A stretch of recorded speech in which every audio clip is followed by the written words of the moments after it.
It's time for the Twin Sault's only local, regional, and national sports show. It's time for The Game on News Talk 1400 WKNW Sault Ste. Marie. For the next 2 hours, we'll get an in-depth look at local sports in the Eastern Upper Peninsula and Algoma region and hear from the coaches and players that are involved in the game. We'll also analyze the college and pro sports scene across the region and dive into the biggest national stories too. Now, let's get to the game and join your host, Scott Nason. Greetings and salutations and welcome to The Game on News Talk 1400. You can also hear our show online at newstalk1400.net and podcasts available at thegamesportshow.podbean.com. As the man said, my name is Scott Nason, broadcasting from our News Talk 1400 studios just outside the city limits of Sault Ste. Marie, Michigan on this Monday, March 21st, 2022. The Game, the Twin Sault's only local, regional, and national sports show, will be with you up until 8 o'clock tonight. Coming up on tonight's show at the bottom of the first hour, we'll be joined by co-host David McCaig Jr., host of the Game Sports Show in Soo, Ontario, who will discuss the Soo Greyhounds and all the goings-on in the north. 6:45, we'll be joined by co-host Butch Davis from Butch on Sports, who will get us up to date on everything going on in the Metro Detroit sports region and around the area, along with him sitting down for our sports roundtable. But as always, we start with local sports, and we have our first guest here off the hop, General Manager of the Soo Eagles of the Northern Ontario Junior Hockey League, Bruno Bragagnolo, joining us once again on The Game. Bruno, I know you had a busy day traveling. Great to have you back on The Game to talk some Soo Eagles hockey here tonight. No, thanks, Scott, for having me. And we got a pretty busy 2 weeks ahead of us here, but that's a good thing. That is a very good thing, Bruno, as the Soo Eagles currently riding a 5-game winning streak going into tomorrow night's game against Blind River. And before we look at the schedule and some of the things coming up, Bruno, just talk about the season as a whole as general manager of the Soo Eagles. I mean, you guys are just a point away from clinching second place, still close to first place, but it looks like the Soo Thunderbirds have locked that up. But overall, Bruno, when we started talking about this season way back in August, things were still pretty unclear, and there's been a lot of bumps and swerves along the road. But hey, you got 7 straight home games to finish out the season, 29 wins and 9 losses overall. Real good year for the Soo Eagles. Excuse me. You're absolutely right. There were bumps and swerves along the road here, but I got to give the boys credit and the coaching staff. They did a phenomenal job hanging in there. And you know what? They never complained about anything. They just took everything head on and did a real good job. And actually, it may sound, I don't know if I'm right or wrong, but I think, we had to play the first 2 months, basically all our games in Canada, right, including our home games. And that actually may have helped us, I mean, I'm sure the fact that we did well means a lot. That always helps, yeah. But I think that did, and I look back at that, I think that could be one of the key points to this season for our success so far. And then, like I said, the boys, they all great attitude all year long, worked hard in practice. Coach Doug LaPrade and Coach Fedorov have done a phenomenal job keeping the boys focused and in tuned. And my hat's off to the boys. I give credit to them because it has not been an easy year at all. And quite a few of those players, Bruno, were on your squad last year when you're, piecing together games, trying to come up with the season. And, Doug LaPrade said that on this show and on Coach's Corner about, that early 2 months on the road possibly being a blessing in disguise to get that team camaraderie going, traveling every weekend. And certainly having a pretty talented team doesn't hurt. I mean, you look at your team, this team is very deep. They're very fast. You have good goaltending. Your special teams have played well. All those things go together, and that's why you're in the position you are, second place and with a good shot at this playoffs. Oh, absolutely. And I think one of the keys you hit on was special teams. I think our power play, I think we have the best home power play in the league. You do, over 30%. So hopefully we keep that going. And that's a big plus when you really stop and think about it, because a lot of games are decided by special teams, especially when you have 2 good teams playing each other. A lot of times it comes down to the special teams. So hopefully we keep that going. And you're right. We're a pretty good, pretty skilled, pretty fast club. I think one of the quickest teams we've had in a while. And but the attitude has been really good. We could flip two or three guys in and out of the lineup, and we really don't miss a beat. So it's good to have. Bruno Bragagnolo joining us on the game, general manager of the Soo Eagles of the Northern Ontario Junior Hockey League. And Bruno, 7 regular season games left. All will be at Pullar Stadium starting tomorrow night against Blind River. You have back-to-back games against the Blind River Beavers, 7 o'clock both nights at Pullar Stadium. We'll have both games right here on News Talk 1400. Just talk about the upcoming games and some of the promotions going on at Pullar Stadium. I mean, 7 games in less than 2 weeks. Certainly fans will see the Eagles a lot here to end the regular season. Yeah, and of course, those games have already changed schedule several times, but now we believe the schedule is 100% finalized. The good thing is we got all the opponents are tough opponents. Even Espanola, who's on the bottom in last place, they just beat Sudbury the other night 8-4. So they're all good games. They're all top teams to play. So we're going to have to be up to play every game, and we have to start focusing, get ready for the playoffs here, and we do want to secure second place. So that's a big thing for us too. So we don't take anything for granted. But yeah, Blind River Tuesday, Wednesday, Friday we have Sudbury coming in. Saturday we have the T-Birds coming in, and that's Friday. This weekend is going to be military weekend, so there'll be a ceremony before the ice with the flag and everything. The boys are going to wear special military jerseys that we have made up. We do it every year, and they'll be available for auction by the end of Saturday night's game. The auction will be finished, so we're going to wear them for both nights. Also, Saturday nights will be parents' night, so players' parents and billet parents are going to come on the ice. We're going to honor them a little bit. And, then we come back. We're off Sunday. We come back Monday, play Espanola. And then we finish up with 2 makeup games. Friday, we have Sudbury again. And Saturday, big game with Hearst where we could I think we owe them. So yeah, and they're playing for first place in the East right now. So that's a big game. Every game still means something for everybody, and even for us, we have to get ready for playoffs, and we still have to secure that second spot. And Bruno, it's been 3 years since a traditional playoff has happened in the NOJHL. Obviously, last year with COVID, the year before that, COVID interrupted your series, I believe, against Greater Sudbury. You're scheduled to take them on in the Western semifinal. So it's been a few years since we've had playoffs in the NOJHL and this area. And the nice part about that for you and the fans is all the other teams are done. All the winter sports teams will be done this week with high school basketball.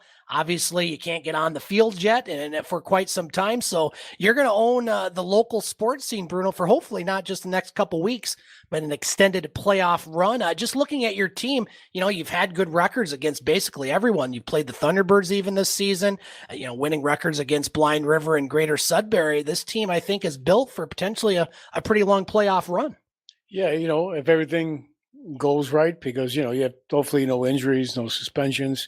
If we stay the way we are and everything goes good, I mean, any team who makes a good run is going to have some key ingredients. They have to stay healthy, number one, and they have to have strong goaltending, and they have to stay disciplined and stay focused. And we definitely have the capability of having all three done. The injury part, nobody knows about that, so we just keep our fingers crossed and stay ready. But the good thing, like we talked about earlier, we do have a little bit of depth, so injuries aren't good, but we may be able to. We've overcome them all year, along with suspensions. Even now, we have a couple of key players out. They've been out for a while, and we're still hanging in there, doing pretty good. So hopefully we can have a good run. Yeah, that's what our goal is. I mean, there's no ifs, ands, or buts about it. We want to try to play as long as we can. And what I like, I really feel that in the players too. The kids, the atmosphere, their attitude.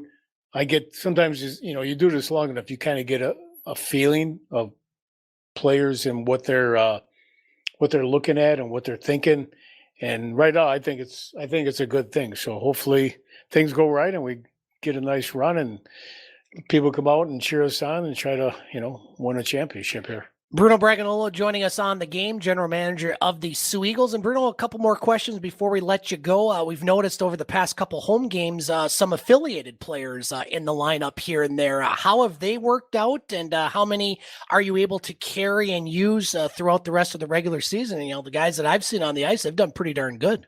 Yeah, we're allowed 6 affiliates. Unfortunately, 3 of them are not going to be able to join us. And then 2 of them have been playing. They played a couple of games already for us, Handy and Friend they both played for the AAA Indians. Yep. Yeah, they filled in and did a really good job for us, so that helps too. Those AP players definitely help the team, keeps guys fresher, and pushes some other guys too to work a little harder. And Bruno, final question is, this has been a long couple years for all of us trying to run a junior hockey team, you also being owner and just trying to keep things afloat. It certainly hasn't been easy, but you have to kind of sit back and maybe smile right now and try to relax. I know that's not the easiest thing to do right now with everything going on, but just, to get to this point, it's taken a lot of work from yourself and Ron Lavin and the coaching staff and the volunteers. Just share your thoughts as far as the journey to get here. Certainly there's still a lot of season to be played, but, having all these home games and potentially, and hopefully I should say, playoffs coming up, it's got to make you feel pretty good. Yeah, you know what I mean? I still have a hard time believing that this has gone on for this long, and we've still had, the interruptions, like even the whole month of January. That's why our season's going all the way to April 2nd, which it's not necessarily a bad thing. But, like I said, my hat's off to the coaches, to the players, and then our fans and the players' parents, our fans, our sponsors. Without any of them, we wouldn't be able to do what we do. And then special thanks too to the Billard families, because, they opened their house at a difficult time in this country with this COVID thing, and they were willing to do it and take the risk and the chance. And I don't even know how we could thank them enough, because without Billards, we probably wouldn't even have a team. So, it's been a team effort by everybody, the city, the community, everybody. So, I can't thank everybody enough, and hopefully we can repay everybody by making a good run here for them. We're looking forward to it. The Soo Eagles playing 4 games this week at Pullar Stadium, tomorrow night and Wednesday night against Blind River, Friday night against Greater Sudbury, Saturday against the Soo Thunderbirds, and then 3 more games next week. We'll have them all right here on News Talk 1400. Bruno, appreciate you taking time out to join us once again on the game, and we will certainly be talking to you again in the very near future, and hopefully a long playoff run for the Soo Eagles. Thanks for coming in tonight. Thanks again, Scott. Appreciate it. Anytime. We will be back with more local sports coming up on the Twin Sault's only local, regional, and national sports show, The Game, News Talk 1400. Are you a do-it-yourselfer homeowner or even a professional contractor and need quality electrical supplies? Maybe thinking about doing some upgrades and don't know where to start? Everything Electric has supplied the Eastern Upper Peninsula for over 40 years. Their experienced staff can help you choose the right supplies you need for your home, business, farm projects, or anything in between. Call 906-632-1235 or come in and talk to the experienced guys at Everything Electric, 2893 Ashman, Soo, Michigan. Ah, the joys of cooking. Just find a recipe, get the ingredients, preheat the oven. Okay, this is already too much. Pull up Applebee's to go instead. Choose from the whole menu, order and pay online, pick it up, and now you're home with dinner. Ah, the joys of not cooking. Applebee's to go. Now that's eating good in the neighborhood. Pick up your next meal with Applebee's Carside to Go. Order and pay online, pick up, and head home. Getting the kids to practice on time. Remembering if it's your day to bring snacks. Making it to the game with a clean jersey. Why are simple things sometimes so complicated? Thankfully, with Auto Owners, insurance doesn't have to be one of them. Auto Owners works with independent agents who answer when you call, so you can worry about more important things, like whether your kid is going to run toward first or third base. That's simple human sense. Madigan Pingator, your independent auto owners agency on West Water Street in the Soo.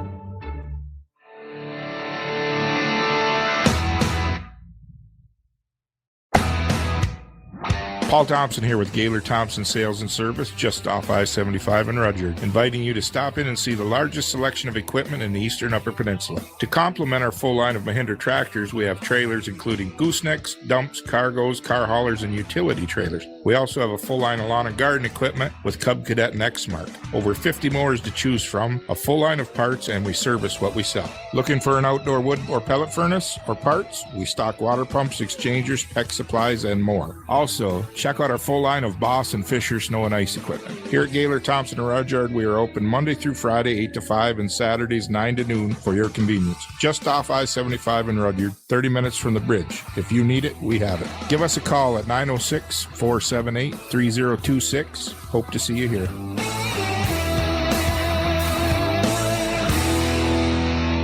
You can catch podcasts of the game at thegamesportshow.com. Now let's get back to it with Scott Nason on News Talk 1400. And welcome back to the game on News Talk 1400. Scott Nason with you. Want to thank the general manager of the Soo Eagles of the Northern Ontario Junior Hockey League, Bruno Bragagnolo, for joining us once again on the game. Again, the Eagles at home tomorrow night and Wednesday night against Blind River. 7 o'clock face-off for those two games. They'll also be in action on Friday night at 7:30 against Greater Sudbury and Saturday night against the Soo Thunderbirds. All games can be heard right here on your home for the Soo Eagles, News Talk 1400. We have lots of local sports to get to here, and so let's get right to it, starting with girls basketball. Pickford's best girls basketball season in over 30 years ended on Tuesday night in their Division IV quarterfinal at Munising, as Pickford lost to Baraga by the score of 57-40. Kennedy Guild scoring 21 points for the Panthers, while Lizzie Story added 10 as Pickford closes out its best season in over 30 years with a 19-3 record. Looking at the girls' semifinals and final results, Baraga would fall to Fowler in their Division IV semifinal, 51-45. Plymouth Christian over Adrian Lamini Christian, 50-39. In the Division IV final, Fowler wins again as they knock off Plymouth Christian 61-46. In Division III, the final was between Ypsilanti Arbor Prep and Kent City, with Arbor Prep winning that one by the score of 54-50. In Division II, Detroit Edison PSA over Grand Rapids West Catholic 73-55. In the final, in Division II and in Division I, West Bloomfield over Heartland 51-42. So the only team left for high school basketball is in boys, the Rudyard Bulldogs, as they were in their regional stage of the playoffs last week. A week ago tonight, they knocked off Pickford in the regional semifinal in Cedarville, 77-41. E.J. Suggett scoring 23 points on the night for the Bulldogs, while Tate Besteman added 19. And so Rudyard 22-1. At that point, they went on to the regional final where they took on Onaway, who was also 22-1, and Rudyard wins again, another regional championship for the Rudyard Bulldogs as they knocked off Onaway on Wednesday night in a Division IV regional championship game by the score of 52-37. E.J. Suggett led all scorers with 16 points for Rudyard, as the Bulldogs had a very good defensive effort and a balanced scoring attack. Tate Bestman with 10, Austin Warner added 7, while Cam Peterson and Brett Mayer had 6 points each. So Rudyard, they return to the state quarterfinals for a second straight season, as they will take on Ewan Trout Creek in a Division IV quarterfinal game tomorrow night in Munising. Ewan Trout Creek, they knocked off North Central 56-44 in their regional final. So the two teams will meet tomorrow night in Munising, 7 o'clock tip-off, and you can hear that game over on Country 105. Looking at the other quarterfinal matchups in Division IV, the winner of the Rudyard-Ewan Trout Creek game tomorrow will advance to the semifinal, which would be played on Thursday at 5:30 down at the Breslin Center, and they'll take on either Lake Leelanau St. Mary or Fulton. The other side of the bracket has Wyoming, Tri-Unity Christian against Adrian Lawani Christian, and Southfield Christian taking on Genesee Christian in the other one. A lot of Christians on that side of the bracket, and yeah, a lot of private schools yet again. But Rudyard, they wouldn't meet a private school until the final, and I like their chances to get down to the state semifinals and beyond. And the Division IV championship game will be on Saturday at 10 a.m. You can watch that game on Bally Sports, or hopefully you can listen to it right over on our sister station, Country 105. Division III boys quarterfinals will be a good matchup going on tomorrow at the Soo High Gymnasium between Menominee and Grayling. The other quarterfinal on that side of the bracket sees Bath taking on Ecorse, Puamo Westphalia against Schoolcraft in another Division III quarterfinal, and New Haven will take on Flint Beecher. All those games tomorrow night. Division II, Grand Rapids Catholic Central will take on Benton Harbor in a quarterfinal. Ferndale will take on Pontiac Notre Dame Prep. Williamston will take on Detroit Edison, and Cadillac, the team that won in the Sioux Highs region, as they knocked off Escanaba in their regional final. They'll take on Freeland tomorrow night, that game at Central Michigan. In Division I quarterfinals, Orchard Lake St. Mary's will face Warren De La Salle Collegiate. Grand Rapids Northview will take on Kalamazoo Central. Grand Blanc will take on Detroit Catholic Central, and Belleville will take on Detroit Cass Tech. We'll talk more about those games coming up here in about a half hour with our co-host, Butch Davis. They did name the All Straits Area and All EUP basketball teams, but we're going to talk about those next week, as we are scheduled to be joined by Dave Watson, host of Coach's Corner and voice of the Sioux High Blue Devils. We're going to do our winter sports recap for a couple segments next week. We'll talk about high school basketball and the conference teams. And coming up Saturday, very excited for this, over on Coach's Corner with Dave Watson on 1230 WSOO, starting at 11:05 a.m., the season finale of a Coach's Corner. Dave will have the scores that matter along with area guests, and I'll be on the show for the second half, where Dave's going to unveil his all lunch pail team for Sioux High over the last 25 years. He's been doing broadcasts for 25 years and does a great job with all of them. He's going to name his all lunch pail team during Coach's Corner. We'll certainly talk more about that on Tuesday night's edition of the game. So looking forward to that one indeed. We talked about the Soo Eagles, 2 wins with their general manager, Bruno Bragagnolo. The Eagles knocking off Greater Sudbury 4-3 last Tuesday in a shootout, and then winning over Kirkland Lake 11-4. So the Eagles now will not be in first place, because the Soo Thunderbirds, they just keep on winning and winning and winning.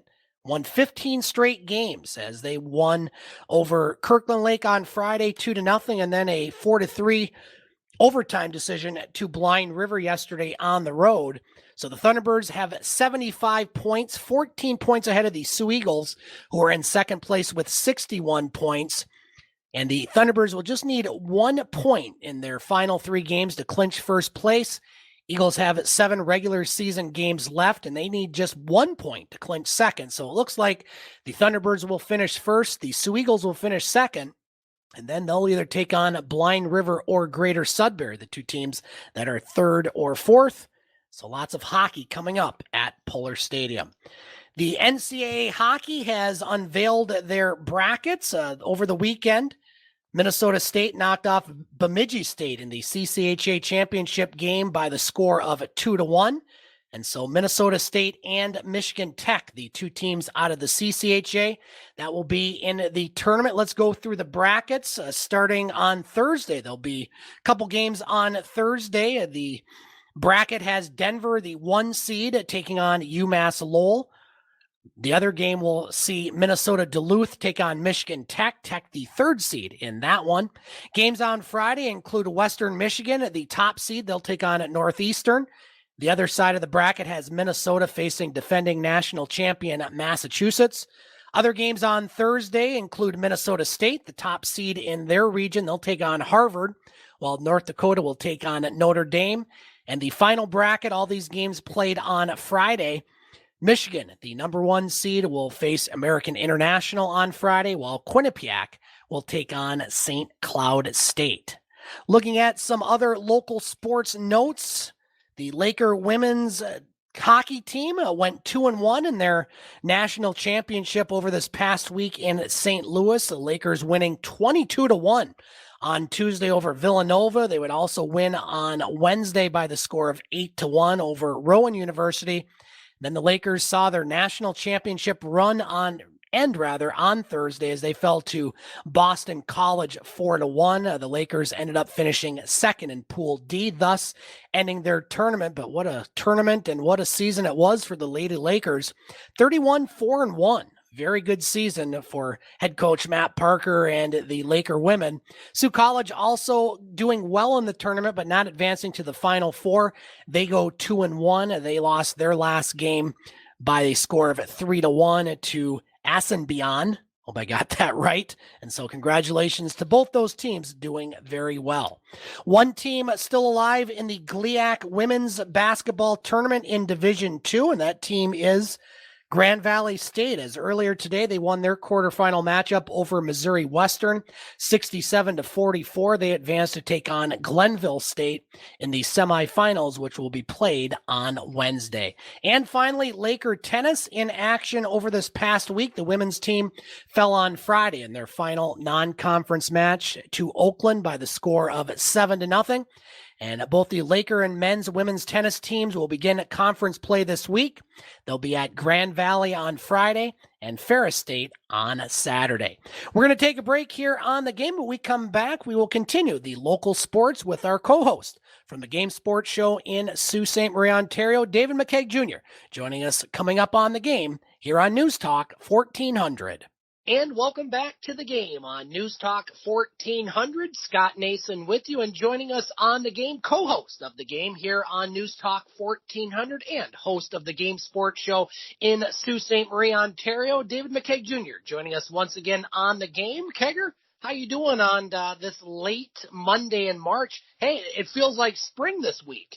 Oh, Scotty, it is absolutely beautiful, this weather. Loving it. Summer is around the corner. Well, maybe I should slow down because spring comes first before summer. But I'm just happy to see the snow melting. Despite how much I love hockey and how we love hockey, I love the hot weather. Just a little bit extra. It's just great, more outdoor activities. But I'm doing great, my friend. How are you?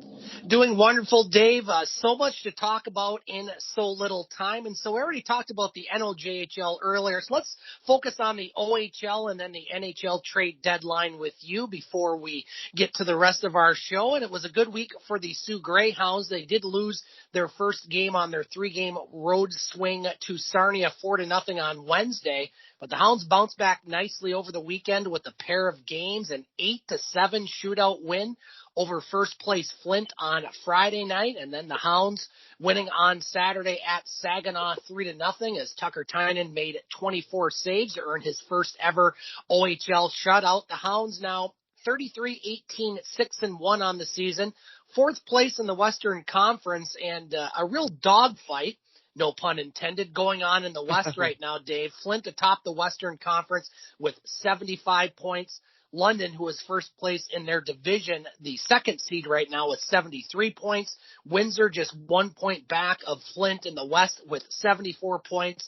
And the Hounds have 73. So it looks like it will be going down to the wire for these four teams who will get top spot in the West. Hounds home this weekend, taking on Guelph for a pair of games at the GFO Memorial Gardens Saturday night at 7:07, Sunday afternoon at 2:07. You can hear them both over on Rock 101. So, Dave, the Hounds put themselves in real good position in the West with a couple big wins over the weekend. Oh, they sure did. And I think the term, if I'm going to recall correctly, well, I know the term. I'm just going to say it in the way I just did. But measuring stick was the term that we used last week for the Hounds and the Flint game. And out of the 3 games, those are the games. That's the game I had my eye on most particularly. It's 8-7 win is fantastic, right? Like that's some back and forth offensive action. There was minimal defense in that game. Defense was taking a holiday, and the goaltending obviously kind of, well, not that I want to say they're out the window, they were busy, but it certainly wasn't a goaltending type matchup. So the offense is in full effect that game whenever you see an 8-7 victory. And the Hounds, they played that back and forth game with Flint, which can be dangerous with a very good team that Flint is, but the Hounds did it. They stayed on top in the game and they ended up walking away with the victory. And honestly, the Hounds, I'd like to use that as that measuring stick type game that they're able to beat Flint and they're able to contend and keep up with those top dogs in the conference.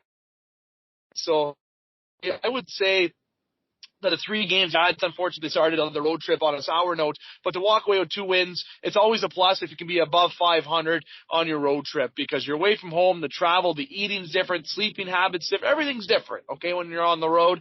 And, the Hounds have been, great on the road this year. They've been good at home.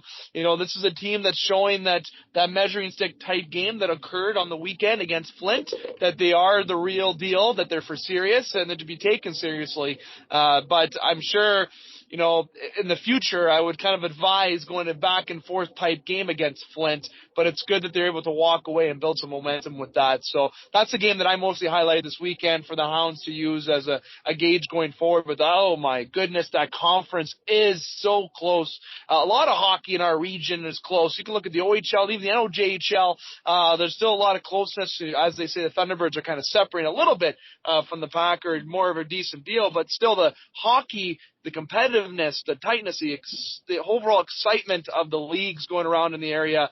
We're seeing some exciting hockey all around.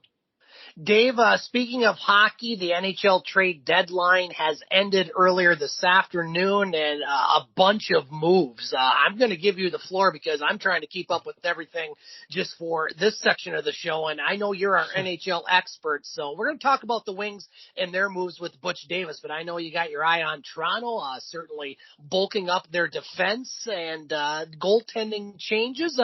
Just give us your thoughts first on the Leafs moves, and some of the big moves that we saw over the last couple of days, certainly a lot of them. Certainly. I'll stick with the Leafs, as you said, first, due to, of course, following them a little bit extra than every team, but obviously with our sports show, we cover every team, and with an overall fair analysis, I got to give yourself and Butch credit with the Wings a little bit more than myself. But you have the Leafs right now. Yes, I'll go with the goaltending first. Mrazek on waivers yesterday. Harry Satari, best name in hockey for a goalie, was signed over in the KHL. He won the gold medal with Finland.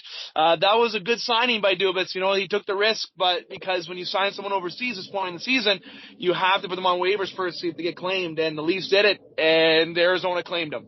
So it's unfortunate that they lose a goaltender that could have been a good little diamond in the rough signing, and a replacement for Mrazek, as they're probably going to go with a three-headed monster for the rest of the stretch. I don't mean a monster in a good way, because Campbell has been struggling. Shalgren has really taken over, but the overall goalie depth for Toronto, I'm going to say flat out, Scotty, is a concern. Dubas' press conference today at the end, he mentioned that he bolstered his blue line, obviously with Mark Giordano, and he brought in some depth in the forward chart, if you will, with Colin Blackwell. He's a guy who is a complete energy bug.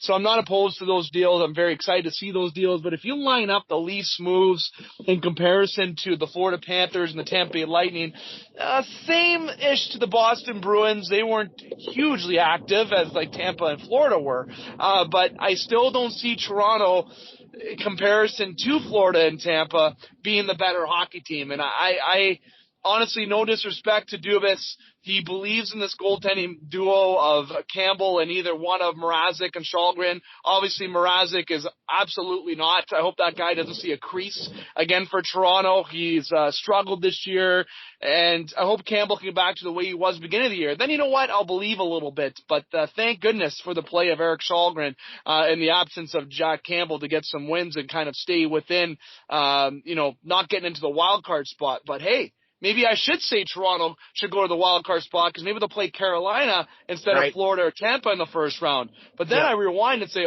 Carolina, there's another good team that made some good moves today. They traded for Max Domi today, and they traded their third round pick. I can't recall his name. I'm not going to try to say it, but he's a third round pick, 94th overall in a recent draft, and they got him for next to nothing. Max Domi. That's a guy that I wanted in Toronto, was Max Domi, who I think would be an upgrade over Alexander Kerfoot. So overall, Toronto, Scott, great move bringing in Mark Giordano. Love the veteran presence. One of my favorite players on Toronto right now, Jason Spence, next to, of course, Austin Matthews, who's an absolute stud. You have Giordano, who's a veteran guy looking to chase that elusive cup. So I hope Toronto, I'm a diehard inside and out, and keep my host hat on here for a sec. I still don't believe that they have made themselves separate from the pack that's going to make them impactful in the playoffs. You're bringing the same guys that haven't been successful, and they're truly believing in this core, but is it going to be enough, right? And overall, the Florida Panthers, the Tampa Bay Lightning, absolute monster deals. The Florida Panthers bringing in Claude Giroux, mortgaging their next few years of future. Ben Sherratt, same thing. You had the Chicago Blackhawks, getting some huge assets with Boris Kachuk and Radish. 2 first-round picks going the other way. Brandon Hagel going to Tampa Bay. They paid a pretty penny for Hagel. The Atlantic Division has shored up to be the most competitive division in hockey. Heck, you got the top 3 teams almost in the league in that division. Of course, I think Carolina and Colorado might have something to say about that. And speaking of Colorado, that team looks magnificent as I kiss the air here. That team looks great. They made some good moves on defense. Big Josh Manson fan I am. They brought in Arturi Lehkonen from the Montreal Canadiens today, and also Andrew Cogliano. They've made some good moves today, the Colorado Avalanche. That's a team that's going to Stanley Cup final. I'm telling you right now, book it right now. Get the ticket in. Colorado will be in the Stanley Cup finals for the Western Conference. The East, 7 teams are absolutely good looking in terms of the roster. The team on the outside looking into that is Washington. They didn't do too much today. I didn't think I'd say that, but I think Washington's going to be out in the first round courtesy of the Florida Panthers meow, and Ovechkin's going to have a nice early summer, I feel, this year. But the 7 other teams are going to be competitive, but I got to say, Scott, I'm not too sure that Toronto really pulled themselves away because Tampa and Florida look really good. You also have, with Domi going over to Carolina, it's great, but the New York Rangers today, Andrew Kopp going there, Tyler Mott going there, Justin Braun, good veteran presence on the blue line. It looks fantastic. And don't forget, Igor Shesterkin, the probable Hart Trophy winner this year. He's going to be in the running. Every team in the East, it doesn't matter what first round you play in, it's going to be one heck of the series, and you're going to have to battle to get to that conference final. And even when you come out of the East, I think the team in the West, Colorado Avalanche, are going to be a bit more rested than the team in the East. That might be a little slight advantage to the Avalanche right there. So either way, the trade deadline was so busy today, but you mentioned Toronto. I still don't know if they've pulled themselves apart from the other teams. I really don't. Do I think they can win a series or two? Yes, I really do think they have the team to do it. Are they the team that could walk out of the East?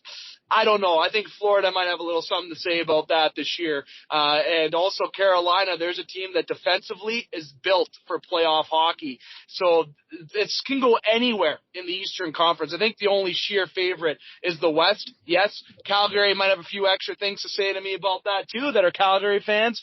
But you know what? They're a little bit overachieving this year than people thought, but rightfully so. They got a good team. I just don't think they're as good as Colorado. But today's trades today really separated the men from the boys with a lot of different moves, and the big amount goes towards Colorado, Florida, the Tampa Bay Lightning. All of them mortgaged their future except Colorado. They didn't trade a first-round pick. They traded seconds. They traded some prospects. Some good moves by the Avalanche. Winners are Colorado, Florida, Tampa, also the Carolina Hurricanes. I love that trade for Domi. New York Rangers, and yes, I will give Toronto a win as well for the move that they did, because they did address the blue line, but that goaltending still got some question marks, and I still don't know, as I've said before other times, if they pulled themselves away from the pack of the superiors of the Eastern Conference. David McCaig Jr. joining us on the game. And Dave, we just have a few minutes left, but opening day in Major League Baseball is just a couple weeks away. We'll talk more about the Blue Jays coming up over the next few weeks, but just initial observations going into the season. Dave, obviously we're just happy to have a baseball season after a couple weeks ago. It was very uncertain if we would. Just your thoughts on the Jays going into, now into spring training before they open up in a couple weeks. You know, the Jays, when they made their move last week to bring in Matt Chapman, I couldn't be more excited. The last time the Toronto Blue Jays made a trade with the Oakland Athletics, it brought forward some great success. The bringer of rain, of course, he won the MVP in Toronto. Now the bringer of rain is in New York, obviously a Yankee, so that was a little sour to see. But Boston's loading up as well with some of their signings. Overall, the AL East looking the way it usually does. You got the Yankees, you got the Red Sox, you got the Jays now looking great. Obviously, if you look on the other side in the NL, the Dodgers getting Freddie Freeman overall. Some big moves from the big cats, if you will. But the Blue Jays will stick to here. Getting Chapman brings an elite glove in the infield at third base. He looks great, especially at spring training. He already hit a big bomb yesterday in spring training. Vlad's hitting bombs. And that's the thing in Toronto. It's like we love home runs. That's all we think about in Toronto. When you're at the Rogers Center, you hear the clack off the bat, and everyone thinks it's a home run in Toronto. Everyone gets excited. But you know what? True thing is, as great as that is, and as how deep this team is offensively, like every bat on the right side at least, it'd be nice if they got a left-handed bat, but on the right side at least, and all their whole order, you're not getting through an inning that easy. The pitchers are going to have to throw a lot of pitches. But the concern for the Blue Jays is still the bullpen. I'm not sold on that bullpen. The rotation, I like their adds, but are they a bullpen team that when it comes down to a close game against those Sox, against those Yankees, and, against the teams in the other division, are they going to be able to separate? I really hope so, but I'm excited, Scott. I was so pumped when they got Chapman. I think that was a great trade. They got, like I said, elite arm in the infield. They got a great infield now that has Chapman, Bichette. You're going to have Biggio or Espinal at second with Vlad at first. And they got an outfield with Springer, Grichuk, and Teoscar Hernandez. Okay, that is an absolute stud of a lineup, and they're going to make a lot of noise this year. The record for the Jays wins this season is 99. They're going to break that this year. I'm calling it right now. 102 wins this year you'll see from the Jays is my prediction. And their losses, I guarantee you 50% of them are because of their bullpen. I'll say that right now. But the Jays, Scott, couldn't be more excited. And I'm going to see them in June in good old Michigan and Detroit, so I couldn't be more excited to see that too. Hopefully they throttle the Tigers, though. Sorry, Detroit Tigers fans. There's a lot of Tiger listeners on this station. But any friendly bets I'm willing to take, so send them on over. I need all the help I can get after March Madness this weekend, Dave. Before we let you go, what is in store for you and your crew over in Soo, Ontario for the Game Sports Show? Well, I want to remind all the listeners to check out our most recent special edition upload with Drew McIntyre. It is on YouTube, also where you get your podcasts. We're on all sorts of platforms, as we've mentioned. It isn't a full face-to-face video, but it is a video content with some good sliders throughout the video, so you could watch on YouTube or the audio format. So make sure you check that out, the TGM Network YouTube channel, or go to thegamesportshow.com, or like as I said, the platforms that you listen to your podcasts. This week, though, we do plan to actually have a surprise within the next 7 days at least, a surprise in the pocket upload and also strike zone upload because of all the news coming as baseball season nears. But those are tentative on the dot for sure. We have a top shelf edition coming, obviously. It's post-trade deadline. We plan to record that tomorrow and hopefully get that up for listeners by Tuesday night, Wednesday, for you to enjoy during the day and night on Wednesday to get all caught up with reaction about the trade deadline. And we'll get into full detail. I would like to say in more detail than the big outlets of media, but I would not say or go against those guys, but we will bring you a different taste and go through all the big trades that happened in the NHL and get everyone's opinion. So this week, for sure, top shelf, and be prepared for our next special edition upload to come up next week. It'll be with James Duthie. So that is going to be very exciting. So shows upcoming, but for sure this week, top shelf, my friend. And you can find them all at thegamesportshow.com. Dave McCaig Jr. joining us once again on the game. And Dave, because of Soo Eagles hockey next Monday night, we will talk to you next Tuesday night for our next edition of the game here on News Talk 1400. Have a great rest of your week. Looking forward to the upcoming shows, and we'll talk to you next Tuesday night, sir. Sounds good, Scott. And listeners, make sure you hit like, follow, and subscribe on all the Game Sports Show and TGM platforms. Scotty, stay safe. Pretty soon, we'll be face-to-face in the studio. Can't wait. Yes, we will indeed. We're going to take a break. We come back. We'll transition to Detroit sports with Butch Davis from Butch on Sports.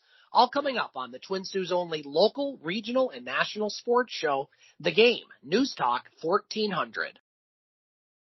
You can catch podcasts of The Game at thegamesportshow.com. Now let's get back to it with Scott Nason on News Talk 1400.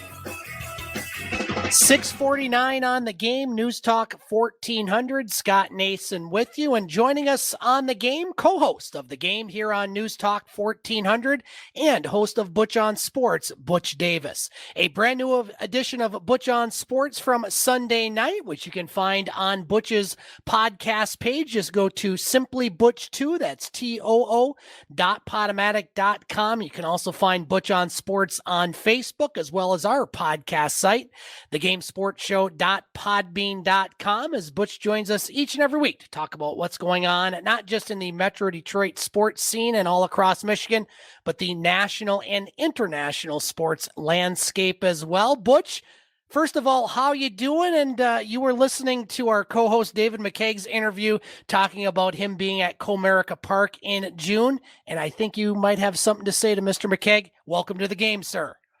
Bring it. Bring your friends. bring your dog. Bring it. We'll make sure that Dave and Butch get together for that one, Butch. And off the air, I was talking about the nice weather here in Sault Ste. Marie, Michigan, low to mid 40s. What's the temperature currently in Detroit, sir? It's a nice little balmy 67 degrees there. Oh, man. And I'm assuming you have no snow on the ground. No snow on the ground. Yeah. Well, Butch. Just trash. Yeah, well, yeah, that's true. We got plenty of that around here as well, Butch. Butch, let's talk about high school basketball. We did the local aspect of the team still alive. And first of all, let's start with the girls. They played their finals this weekend in East Lansing. Winners include West Bloomfield in Division I as they knock off Heartland 51-42. Detroit Edison PSA in Division II over Grand Rapids West Catholic 73-55. Ypsilanti Arbor Prep over Kent City in Division III 54-50, and Fowler over Plymouth Christian 61-46 in Division IV. Any thoughts or teams that you follow in those four divisions? Normally it would be Edison would be the one that would be close to us, that right now everybody's very proud of them. Yeah. West Bloomfield, again, that's pretty close, but a little bit far. And Ypsilanti Prep, that's not too far away from me. I get a good 26 miles away from that particular school there. So these are all really local. Fowler is not a good distance. It's near Lansing right. and whatnot there. So, everything was in, I'd say, mid-state there, but the competition was, to me and the girls, basketball was very excellent this year there. There were some surprises, huge surprises, especially locally here. Yeah, certainly some good games. I tuned into a couple of them over the weekend. Butch, and the boys will enter their quarterfinal stage tomorrow night. We talked about the only team in our area that's still alive, Rudyard, looking to get back to the state semifinals. They'll take on UN Trout Creek tomorrow in Munising at 7 o'clock. The winner will take on their Lake Leelanau St. Mary or Fulton. Butch, lots of teams still alive, 16 overall, 4 in each division. What are some of the teams and games that you're watching here tomorrow night? I will be watching Ecorse. Yes, okay, yes. Who is in the quarterfinals in I think Division III. Correct. I'll be watching them. Oh boy, some Class A teams that I looked at and said, "Oh, this is a surprise," and then I said, "No, it's not." But again, it's a smorgasbord in Class A, Class B, and Class C. But the one that shocked my eye was Ecorse there. I was not expecting them to still be in it. But again, surprisingly, with the area that I used to live around would be Ecorse, River Rouge, and Southwest Detroit. Somebody's going to be represented in basketball there. So we're all going to be cheering for Ecorse now there. Yeah, and kind of a local note here, Butch. Ecorse takes on Bath tomorrow in their quarterfinal. That will be played in Jackson. The winner will be taking on the quarterfinal winner of the game that will be here in Sault Ste. Marie put tomorrow night between Menominee and Grayling. So, Butch, you will see a Northern Michigan team, no matter who it is. You might see a UP team. And so one of those teams could potentially take on Ecorse. I got to ask, Ecorse, I don't remember them reaching this level. Is this something very new for them? Because I don't remember saying their name over the past few years in anything. Very new as far as being this close in a competition. Once upon a time in the 70s and the 80s, Ecorse, River Rouge, and again, Southwestern, which is a PSL public school league team in Detroit, always will be in the thick of things there, and Ecorse will always get muddled out between Southwestern and River Rouge there. But for Ecorse to get this far, and at this point in time there, it's been a very, very long time. So the city is very excited over that there. Absolutely. Butch, the Division I men's ice hockey championships will begin this week. The brackets are out. Michigan knocked off Minnesota in the Big Ten championship game. They will play Friday against American International. The winner of that one will take on Quinnipiac or St. Cloud State. 3 Michigan teams in it, Butch, including one here in the UP, Michigan Tech. They'll take on Minnesota Duluth. That game on Thursday. And then Western Michigan, they're having a great season. One of the top 4 seeds. They are in Massachusetts. They'll take on Northeastern. And so, Butch, I know you've talked a little bit about college hockey on your show. Who knows? Maybe Michigan, Western Michigan in the final. However, there's quite a few teams that might have something to say about that. Yeah, well, Michigan Tech, okay, they ain't no snooze job either. For years and years and years, you couldn't say hockey in Michigan without breathing Michigan Tech's name or Lake Superior's name in the ruddle there. So it sounds like home again, okay, where you have those Michigan teams following in there. Michigan is ranked number 1 in the nation there as far as this particular ordeal go, beating up Minnesota. They had to get rid of them. Yeah. But this is going to be pretty tough, okay, and I think it's going to be very competitive, and I can't wait to see in that finals who's going to be appearing there. Yeah, the finals will be in Boston. They'll get to the Final Four this weekend. The top seeds, Minnesota State out of the CCHA. They're the top seed in the Albany region. They'll take on Harvard. You also have North Dakota taking on Notre Dame. That a very tasty matchup. And Denver, the other top seed to go along with Michigan and Western Michigan. They are in the Loveland bracket. Denver will take on UMass Lowell on Thursday with Minnesota Duluth and Michigan Tech. And so we'll have our Frozen Four, which we'll talk about next week. Butch, we're going to start hour 2 with March Madness. Certainly a lot to say about it. Before we kind of dissect everything and look at Michigan and Michigan State, just overall over the last 4 days, I certainly have watched a lot of college basketball. Just real quick before we go to our top of the hour break, what were a couple of the things that stood out to you before we look at more in depth next hour? That is tough because the thing I liked about the whole situation is that there were some teams that were thrown out in the street way before this thing started. Yeah. And those are ones that are rising to the top. Who will say St. Peter's would get in there? Not me. Jersey is always represented. You can buy some way, shape, form, or fashion, Jersey, Philadelphia area there. Yep. And they got still 3 good representatives from that area there who's going to be basically playing basketball still in that Sweet 16. Michigan getting there, no one who was to thought. No. And they're still humming there.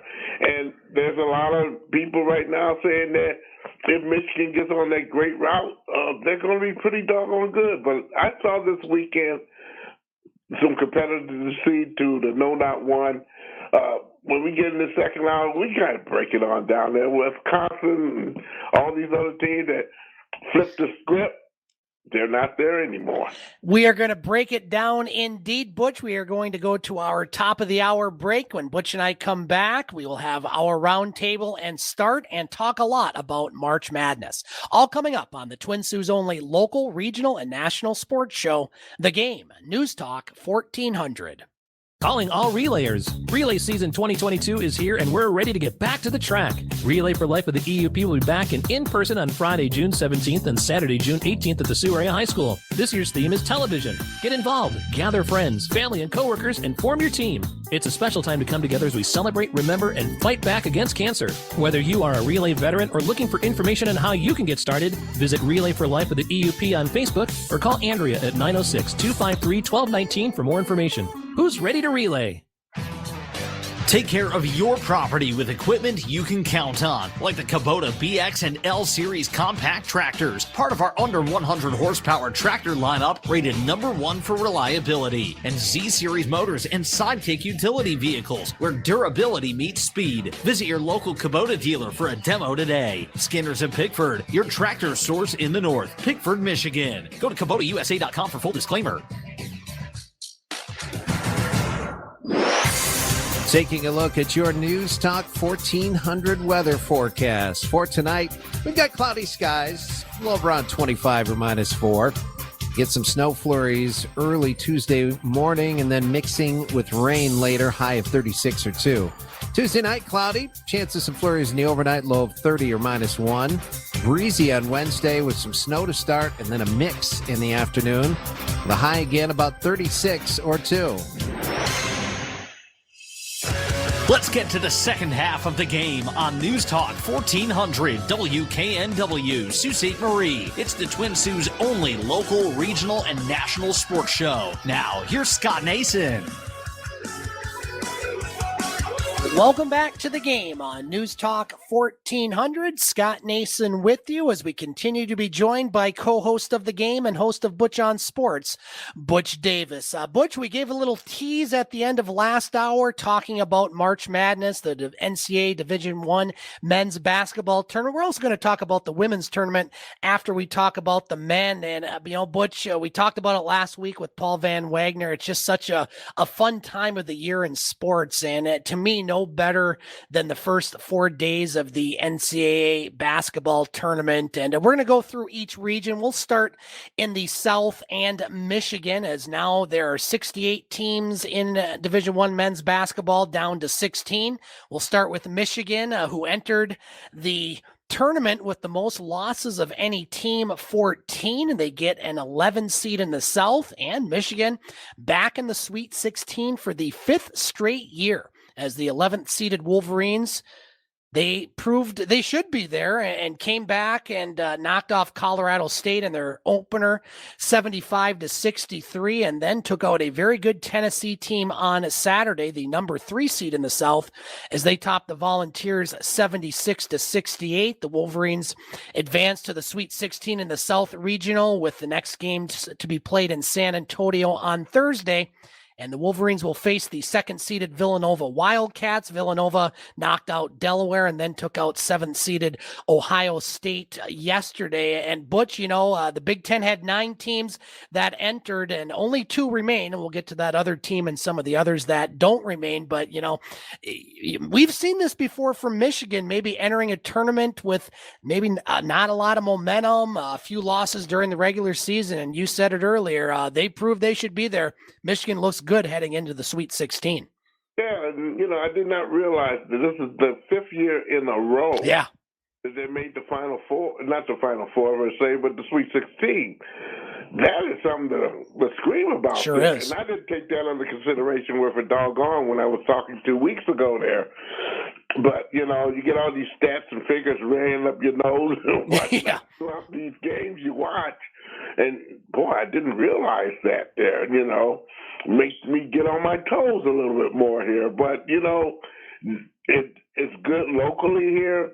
It shows a lot of character with the Michigan guys and what they're doing and how they're taking back in with their head coach, Juwan Howard, after some catastrophe that should not have been. And I'll say that. Sure.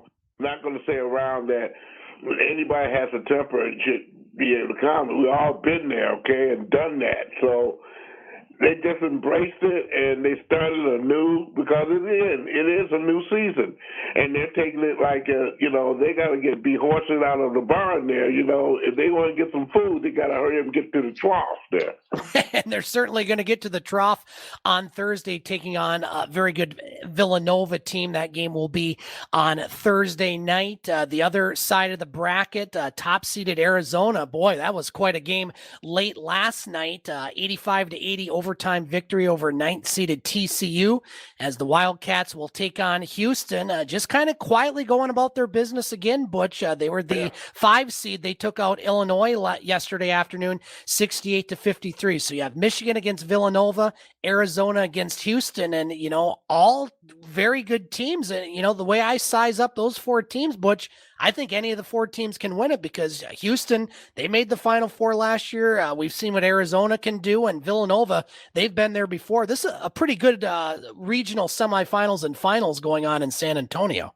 Yeah, it will be pretty neat. Again, the competition is there, okay, with Arizona and San Antonio, and also you got Nova there that Michigan got to deal with there. But the other 2 teams, or 4 teams, I should say, it's going to be pretty rough there. And we'll just see who comes out of there holding the fort after Sunday evening there. In this case for Michigan, I do believe it's Saturday, but we'll find out exactly who's who and what's what. Butch, let's move on to the West region. Michigan State, the 7th seed in that region. A real good game on Friday night as they edged out Davidson 74-73. And yesterday they took on a very familiar foe and 2nd-seeded Duke and put up quite a battle. Michigan State was down throughout. They ended up leading by 5 with just over 5 minutes remaining. But the Blue Devils, they're a talented team, a young team, and they hit some very clutch shots left and right and every other way, advancing to another Sweet 16 as they defeated Michigan State 85-76 as Coach Mike Krzyzewski earning his 1,200th victory. And Butch, watching that game, me, I'm a big Michigan State fan, and they should not hang their heads at all. I mean, they probably would have beaten about 90% of the teams in the tournament yesterday, but they faced a very good Duke team. And, while it was a disappointing end as a Michigan State fan, future's bright for Michigan State. I thought they played themselves very well yesterday, despite not getting the win. I disagree with that. I knew you might. I tell you that right now.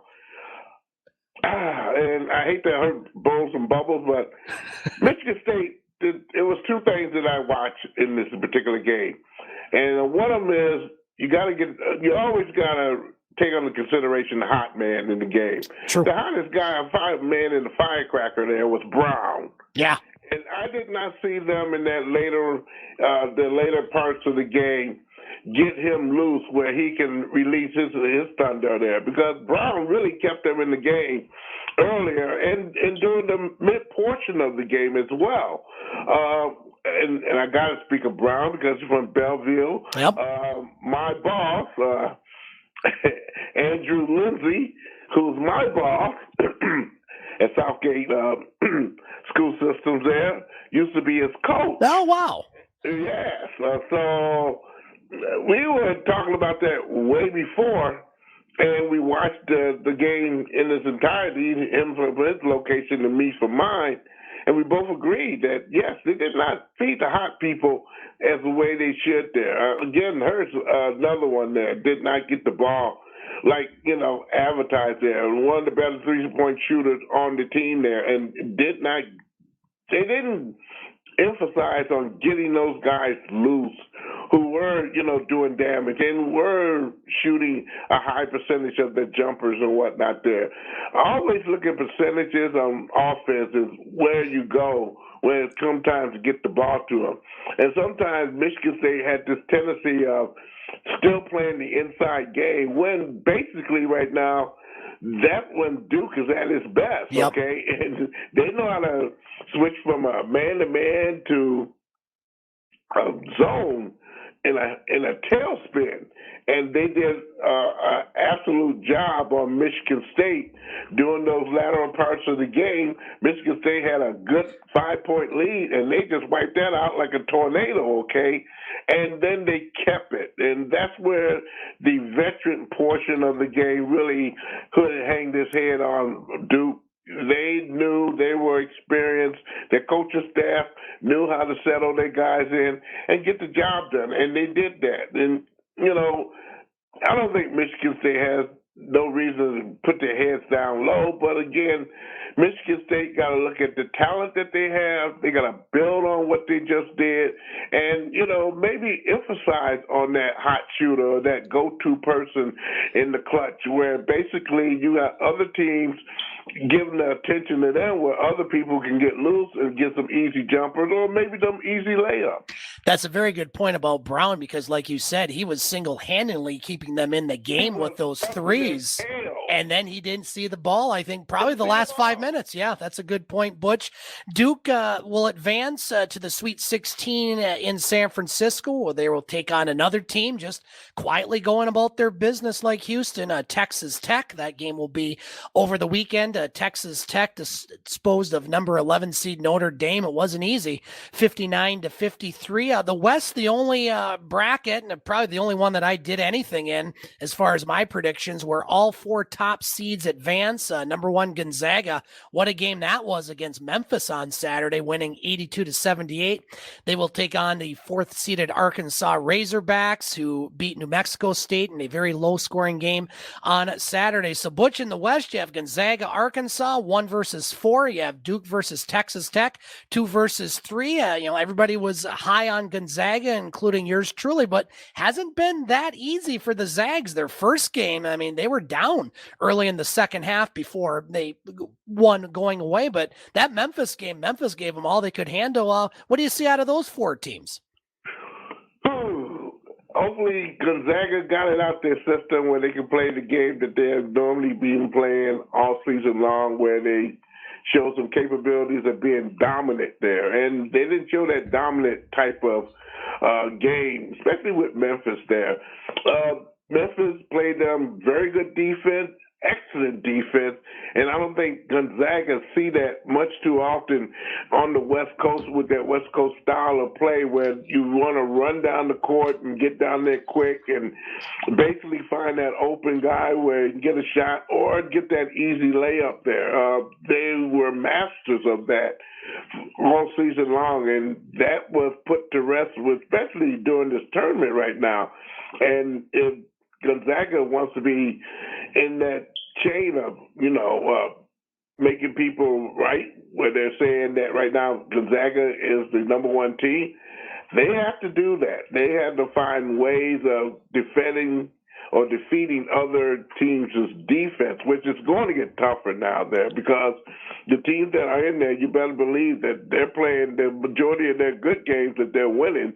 They're playing doggone good defense, and that's what you're seeing from these teams that maybe you don't want to talk about, but is there, okay? So Gonzaga's going to have to step it up a notch there. They will indeed. Butch, in the East region, the top 2 seeds are out. You have a 15 and an 8 seed in the Sweet 16. Purdue, the lowest remaining seed in that East region, as they knocked off Texas on Sunday, 81-71. Purdue and Michigan, the only 2 of the 9 Big Ten teams still playing. They will take on the 3rd ever 15th seed to advance to the Sweet 16. St. Peter's joins Florida Gulf Coast and Oral Roberts as the only 15 seeds to get to the Sweet 16 as they upset number 2 Kentucky in their opener, 85-79 in overtime, and followed that up with a 70-60 win over the 7th seeded Murray State squad.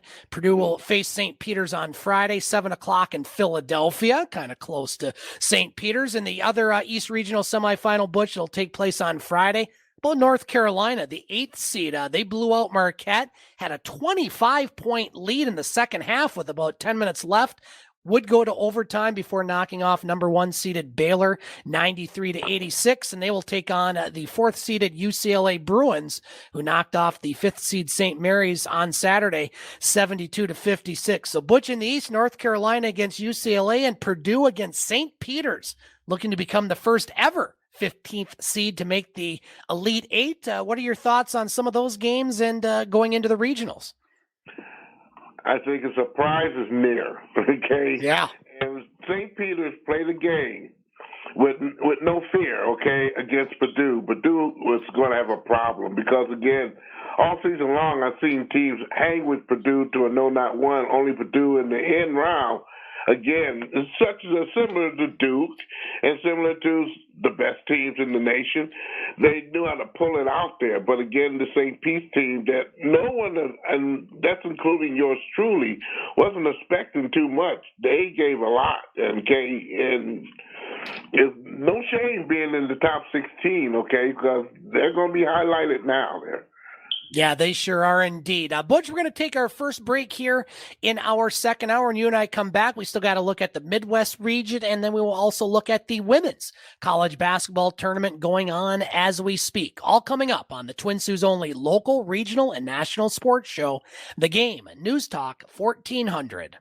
Are you a do-it-yourselfer homeowner or even a professional contractor and need quality electrical supplies? Maybe thinking about doing some upgrades and don't know where to start? Everything Electric has supplied the Eastern Upper Peninsula for over 40 years. Their experienced staff can help you choose the right supplies you need for your home business, farm projects, or anything in between. Call 906-632-1235 or come in and talk to the experienced guys at Everything Electric, 2893 Ashman, Soo, Michigan. Ah, the joys of cooking. Just find a recipe, get the ingredients, preheat the oven.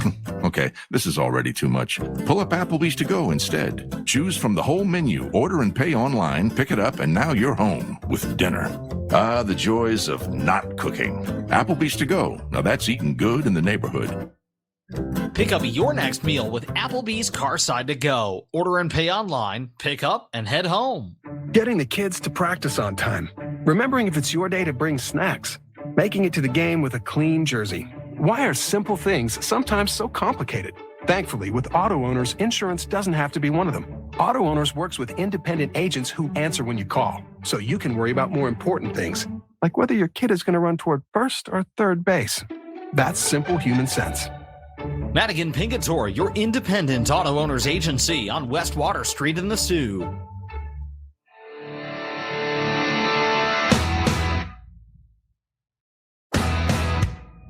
Paul Thompson here with Gaylor Thompson Sales and Service, just off I-75 in Rudyard, inviting you to stop in and see the largest selection of equipment in the Eastern Upper Peninsula. To complement our full line of Mahindra tractors, we have trailers including goosenecks, dumps, cargoes, car haulers, and utility trailers. We also have a full line of lawn and garden equipment with Cub Cadet and X-Mark. Over 50 mowers to choose from, a full line of parts, and we service what we sell. Looking for an outdoor wood or pellet furnace or parts? We stock water pumps, exchangers, spec supplies, and more. Also, check out our full line of Boss and Fisher snow and ice equipment. Here at Gaylor Thompson and Rudyard, we are open Monday through Friday, 8 to 5, and Saturdays, 9 to noon for your convenience. Just off I-75 in Rudyard, 30 minutes from the bridge. If you need it, we have it. Give us a call at 906-478-3026. Hope to see you here.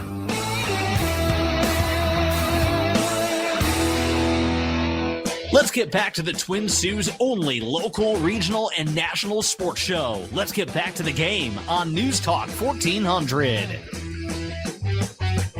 7:16 on the game. News Talk 1400. Scott Nason with you as we continue to be joined by co-host of the game and host of Butch on Sports, Butch Davis. Butch, let's look at the final region in the NCAA Division I men's basketball tournament. The Midwest region has top-seeded Kansas facing the 4-seed Providence in their Midwest regional semifinal on Friday in Chicago. Kansas took out the 9th-seed Creighton over the weekend, 79-72, while Providence defeated the 12th-seeded Richmond squad rather easily, 49-51. The other side of the bracket, I don't think many people had this. Certainly I did not. The 10th seed Miami out of the ACC, who took out the 2nd-seeded Auburn Tigers last night, 79-61, and maybe even a bigger surprise, I had Iowa State, who was the 11th seed, winning their first-round game, but I don't think many people had them knocking off the 3rd-seeded Wisconsin squad in Milwaukee, I might add, 54-49. So, Butch, in the Midwest, these games played in Chicago. You have Kansas and Providence, along with Iowa State and Miami. Certainly a very interesting regional. Well, I had Auburn, okay, and so far so good. I made it through that round there, but again, when Miami got a hold to it, it was a different match altogether there. So we're talking about Miami and Iowa State in that particular one of those particular games there on Friday, and boy, Kansas, who did his wealth there, and I think it's Providence there, who took care of Iowa. Yep. That's going to be two pretty doggone good games. I think they're going to be slow moving games there, okay, by design there. And Hopefully, it's just not too slow there. I don't want to see a 49-50 game or something of that nature there. Hopefully, they bring their whips involved and, have a talented type of situation. And Butch, the beauty of this tournament is how unpredictable it is. We were all talking last week about our brackets and who we thought was going to go through. And even at the time that it's not going to go this way. I mean, you look at Iowa State. Last year, they were 2-22. They won 2 games all year long, and nobody was really talking about them, and they get in the Sweet 16. You got Michigan, a team that many people thought maybe shouldn't even be in the NCAA tournament. 14 losses. You had turmoil with Juwan Howard, and all of a sudden, boom, they're in the Sweet 16. And other teams that you thought were hot going in, like Iowa, who won the Big Ten tournament. A lot of people had them win, and boom, they get bounced out by Richmond in the first game. So to me, that's what makes this tournament almost different than any other tournament or sort of sport we cover is you just don't know. And then, we even said about St. Peter's, a 15th seed who lost to Siena by 16 points in February. Siena's like a 250th in the nation. So it just goes to show you that March Madness, very unpredictable, and it's a lot of fun to watch. Yep. And you pick them, you like them, and you brag about it, and you get little spats, and you have somebody another round or whatever it may be to keep on talking and running your jaw off there, and and by that first weekend, everything is kind of shut down tight. Now it's time to get serious here with the real ball players there, because the team that you didn't think would be there, they got in. And again, the St. Pete situation, the Providence, that was no surprise. But the Iowa loss there, that was a surprise there. I thought better of that particular team. I thought better of Wisconsin there in their division there. And a whole lot of other teams is playing this particular game called basketball. But the one thing I want to add to this whole conversation is, and on any given day, a team could be a big-time team. Correct. I think what, again, the NCAA need to do, and need to impress with some of the smaller teams versus some of these big, bad boogie bears here, is they got to play each other more often there. And I think that will influence some schools like St. Pete to get some bids from maybe going to a Duke or a higher grade school like a USC or something and play them and get some national exposure, because, again, you get more familiar with those particular teams, and it ain't a fluke if they play them in a competitive manner as they're playing right now in this tournament. And Butch, the women's Division I basketball championships are going on as we speak. Michigan is up on Villanova 40-36 in their second round game. That one's about midway through the third quarter. Notre Dame pounding Oklahoma 71-35. You had one final earlier, NC State over Kansas State 89-57. But we don't see a lot of the big upsets as much in the women's tournament as we have the men's. And you have 2 10 seeds into the Sweet 16 for the women. Creighton, they knock off a very good Iowa team yesterday by 2. They're in the Sweet 16. And South Dakota, how about that one? They go down to Baylor and knock off the second-seeded Baylor squad by 14 points. So we're starting to see a little parity in the women's basketball tournament as well. Indeed, you're finding that again. These lower grade teams that you don't think of, or these softer or smaller teams, or teams that plugged up way in somewhere where you never heard of before, they're doing their thing. And again, any given day that you're able to play one another on an even kill, the clock is 20 minutes or 10 minutes in this case for the women and whatnot there. You get to see some ballers there and some people that I've never heard of before getting some notoriety. And again, this is good for the game as far as the college is concerned. Again, I will repeat, a lot of these smaller colleges, it will hopefully help them in recruiting some games that ordinarily the bigger colleges say, unless you come here and we'll give you 50 cents on a dollar or something here, we'll play you. If not, we won't even touch you. That means even to visit them and go in their house and and play, even though the revenue is there for that big team to come there and entertain. So hopefully some things change up in the NCAA when it comes down to that and bring more parity into college basketball throughout the regular season. Yeah, South Dakota will take on the winner of Michigan Villanova in the Sweet 16 in Wichita. All the top seeds have advanced. South Carolina, Louisville, Stanford, and NC State. You still have UConn as a 2 seed. They play later on tonight, as well as Texas advancing. Butch, before we go to our bottom of the hour break, let's keep it with basketball and talk about the Detroit Pistons. The Pistons are in action tonight as we speak. They are at home taking on former Piston, and Portland head coach Chauncey Billups minus Damian Lillard, who is out for the season. Pistons currently trailing Portland 17-9, 7 minutes left in the first quarter. We will join that game in progress at 8 o'clock. Butch, Pistons going 1-2 this week, falling at Miami on Tuesday night, getting 51 points from Sadiq Bey in their win against Orlando, 134-120, and then falling to Cleveland on Saturday night, 113-109. Pistons 19-52. A half game ahead of Orlando, if that's such a thing, in the battle for the Eastern Conference cellar, with only Houston having a worse record. And again, Butch, we've talked about this now for a few weeks. You know, there are some good things with the Pistons. They're at least playing a little more competitive, but still lots of problems with that team. I think they have about 18 or so games left. What is the state of the Pistons as we head into late March? Same state as you watch them and listen to them every single time they hit the floor there. You don't know what you're going to get. You're going to get something different every single game. There's no consistency at all. I don't care how much the coach brag about, they're coming together and they're doing their thing. We've heard that. And this is a learning curve for them. I am sick and tired of hearing it. It was so much of a doggone curve. Why haven't they taken some influence from the guy where they can start winning some games? And they haven't done that. The way the Pistons are going about making the team better is unacceptable. I'm sorry to say that there. You're supposed to get the best players for the dollar or the buck there. And you can't sit up there and buy these players who you're paying good, solid $1 million to. Why not give a kid in the G League a chance?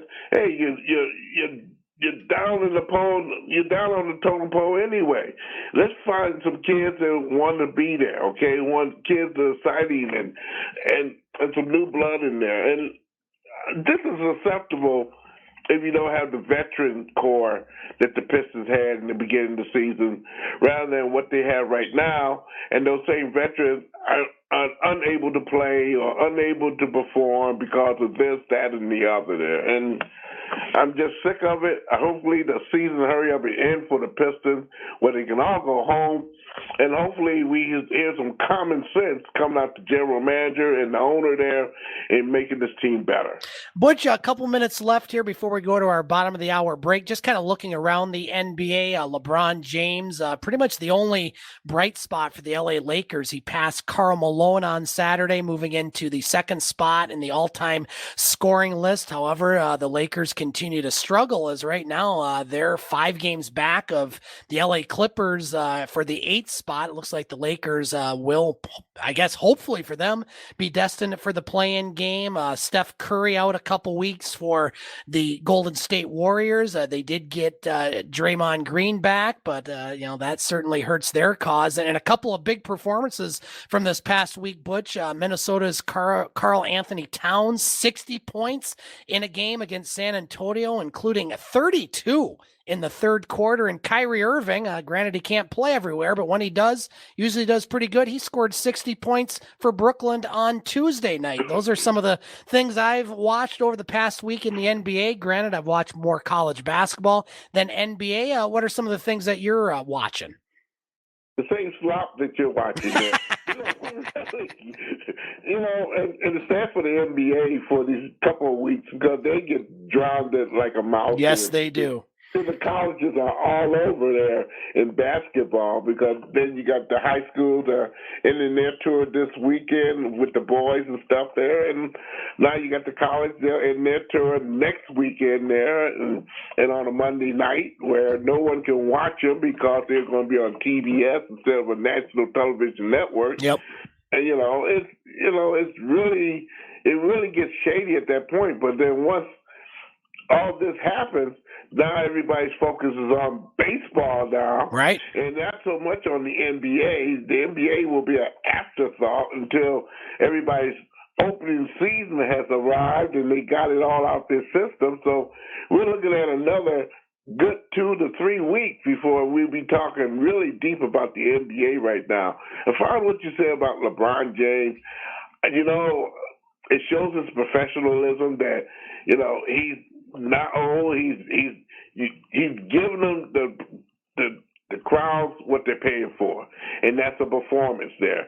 I'm sorry that they don't have the members of the team surround them as they thought, to bring a better effort to the Lakers there. But again, the West now is a lot more competitive than it has been in many, many years there. I always thought the East was the garbage pit of the NBA, but the West right now here, the parity is reaping here because they come out like a firecracker. We're looking at Minnesota right now. Yeah. Minnesota is doing a job on people here. And Utah, they have not lost a step as well. You look at the Clippers. This is without Leonard, okay? Yep. And they're still hanging on in there tough with Lou as their coach there. So I expect a lot of stuff. Don't forget the Suns now. They're losing some in certain areas and whatnot, but they're going to get certain people back just in time for the playoffs to start.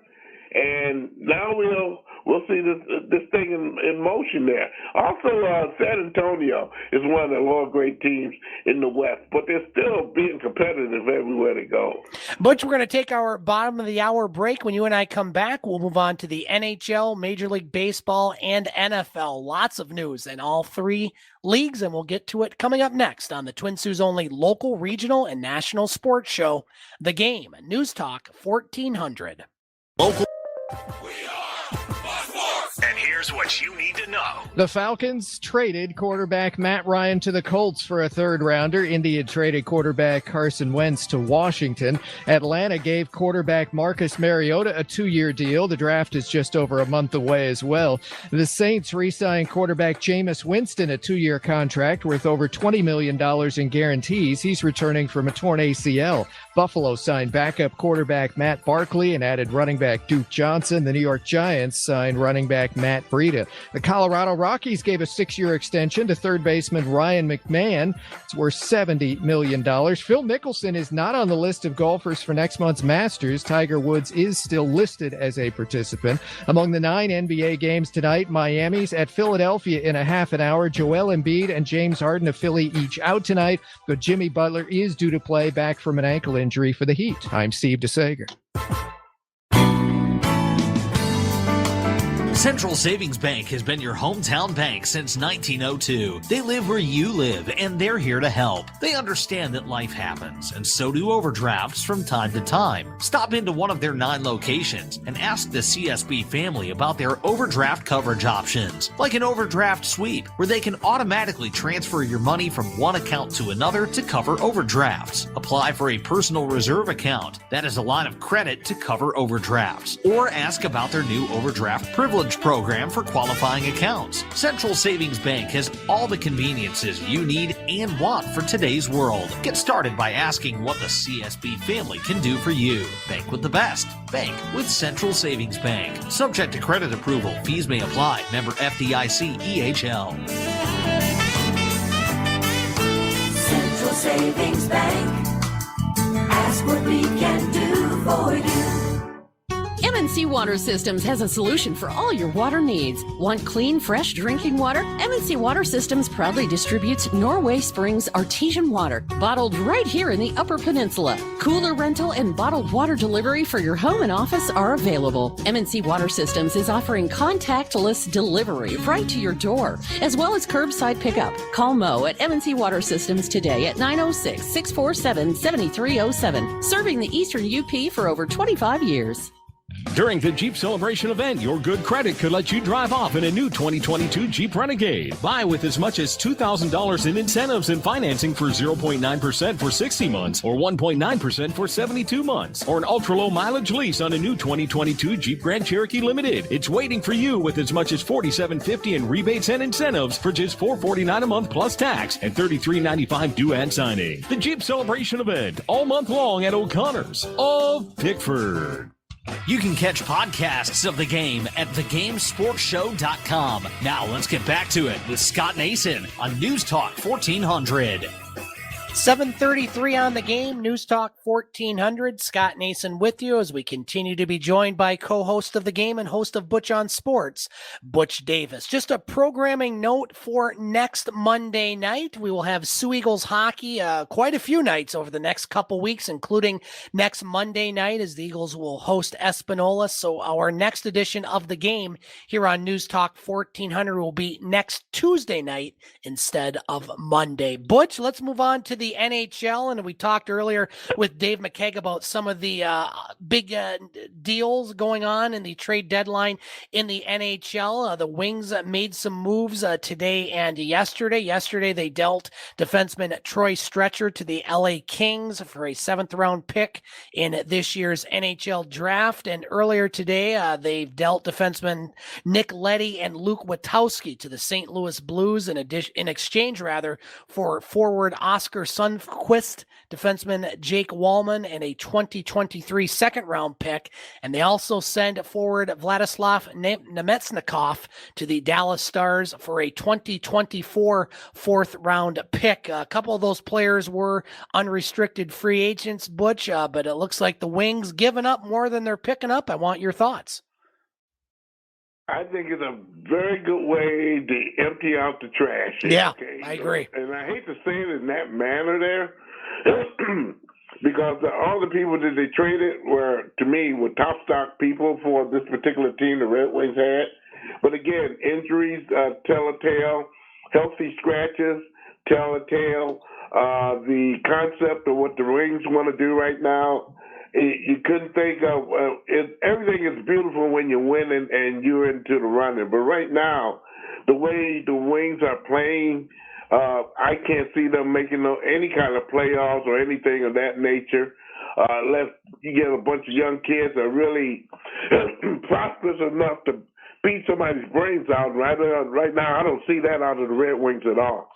No, looking at how they did last week, Butch, they go 1-2, falling at Edmonton 7-5 on Tuesday. They did get a win on Thursday in Vancouver, 1-0, and then Saturday, the expansion Seattle Kraken down 2-0, score 4 goals and knock off the Wings 4-2. Wings now 25-30-7, 5th in the Atlantic Division. Still have possibilities as far as playoffs mathematically, but realistically, they're done. They'll be home to Philadelphia on Tuesday night. So, Butch, much like the Pistons, the Wings just playing out the string, and much like the Pistons, certainly the future of their head coach, Jeff Blashill, along with Dwayne Casey for the Pistons, appear to be in doubt, at least from what I'm seeing. You know, that's a very good conversation that we could probably hold up when the season's empty. What really Steve Eisenman's got in his mind there, because he let a coach go. Yep. Or could have gotten when Gerard Gallant was available. Okay, to me, he had the Red Wings name on the back of his shirt. Yeah, there. former player. Right, and a winner. Okay, yeah. What he did with the Golden Knights is something to be superior about there.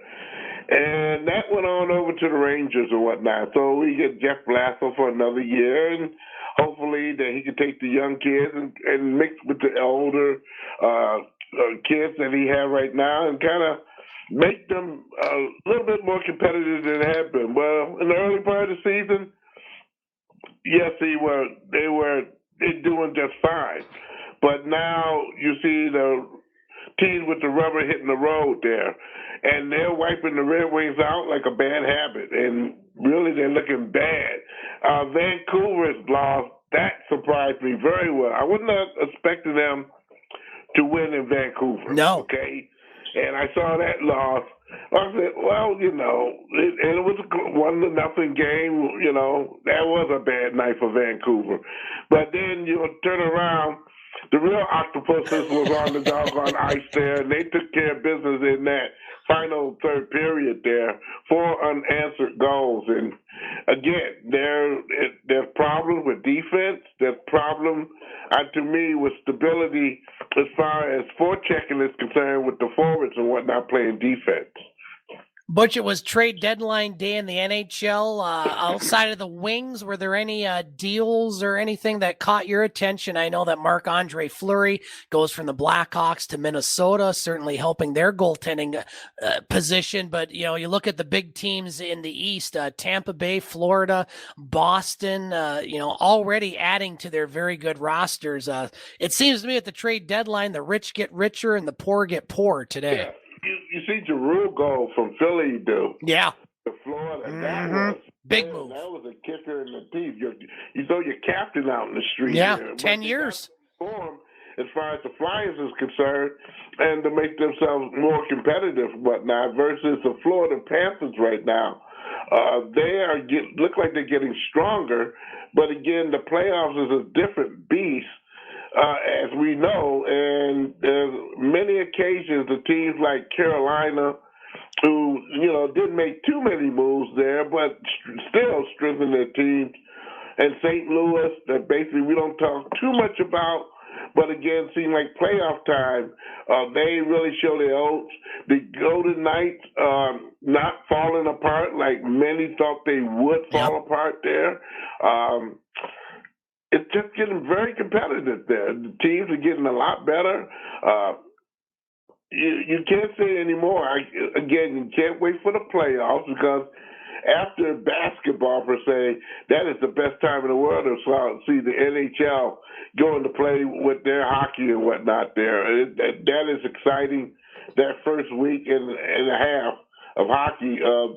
You really get to see things that you don't see all season long. That's some hitting and some people who want it. Yeah, I love the first round of the NHL playoffs. That goes in the same conversation with the NCAA March Madness to me because you got so many games going on at once and it's always very competitive hockey. Butch, before we go to our final break, let's look at Major League Baseball and the Detroit Tigers. Tigers opened up spring training over the weekend with a 6-6 tie. They also fell to Pittsburgh on Saturday, beat the New York Yankees on Sunday, and earlier today, David McCaig's Toronto Blue Jays knock off the Tigers 3-1. Butch, it's early into spring training, so certainly lots of things to sort out with a lot of teams and certainly lots of moves, which we probably won't have time to get into every single move, but just early thoughts on the Detroit Tigers. At least they're playing baseball.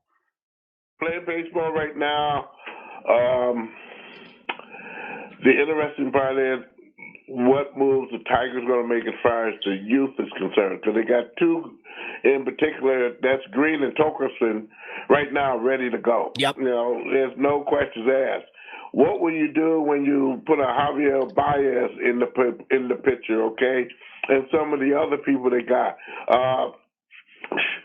Last year they had some pretty good results with a couple of players that basically right now no one's saying any too much about, but you better believe they're going to be on the top of the roster this year and then some there. So the Tigers look very, very stingent there. Is about the move that they're going to make, and I'm quite sure they're going to have an expanded roster, okay? I'm very sure of that. So some things they'll get some leeway for a minute. I think the Tigers, this is a year that I think fans expect them to be competitive and go for first place. I agree. Now, it was going to happen. Many people say that the White Sox is the team to beat in our division, and the team like Minnesota, who's made a whole heck of a lot of moves, okay, to better themselves altogether there. How will they fare out? So I'm saying right now it's all about who is on the roster. Whoever's on that roster when the pickings are, and that'll be about in 2 weeks. Yep. We'll get a good chance to see what's gauged there versus the other teams that will have that same opportunity to have to pick some people in and out.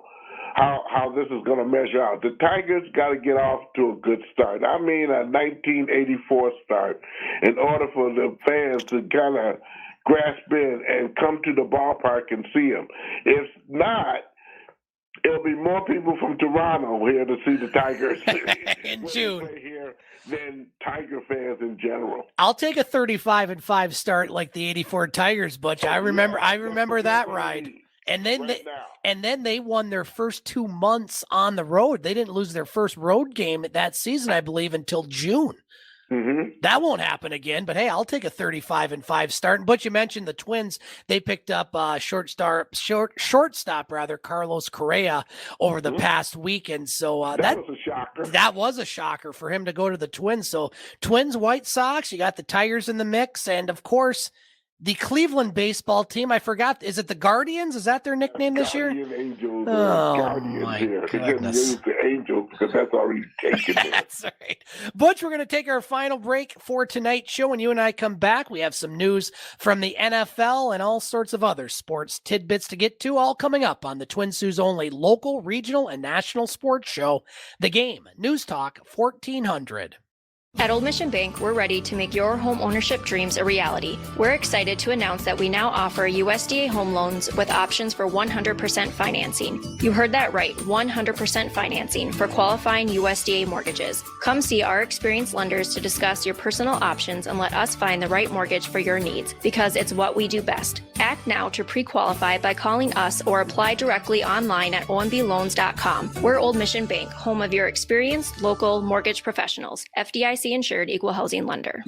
Don Wilson Insurance Agency is big enough to serve and small enough to care. Don Wilson Insurance offers coverage from Fremont Insurance for personal, auto, home, boat, and commercial. Caring about community is just one of the things that sets us apart. We like to think of it as teamwork. When it comes to protecting the things that matter most, we have you covered. Call Don Wilson Insurance today for your free Fremont insurance quote at 906-635-5600.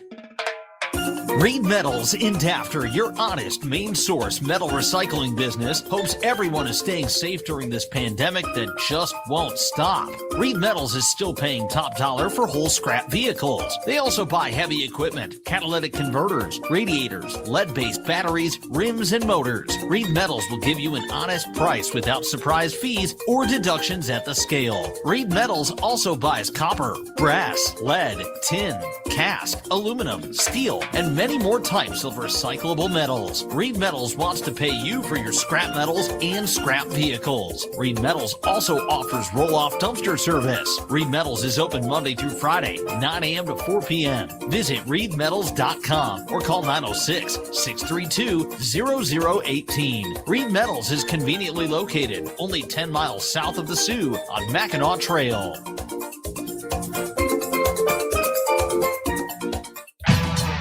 Take care of your property with equipment you can count on, like the Kubota BX and L Series compact tractors, part of our under 100 horsepower tractor lineup, rated #1 for reliability, and Z Series motors and Sidekick utility vehicles, where durability meets speed. Visit your local Kubota dealer for a demo today. Skinner's of Pickford, your tractor source in the north, Pickford, Michigan. Go to KubotaUSA.com for full disclaimer.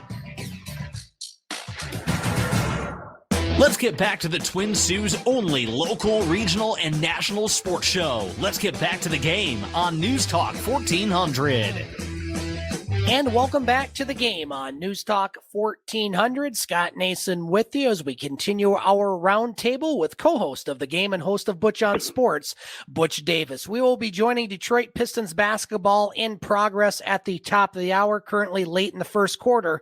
Surprise, surprise, the Pistons losing to Portland 29-20. Butch, let's move on to the NFL, and certainly lots of news going on in that league. We won't get to it all, but let's start with the Detroit Lions.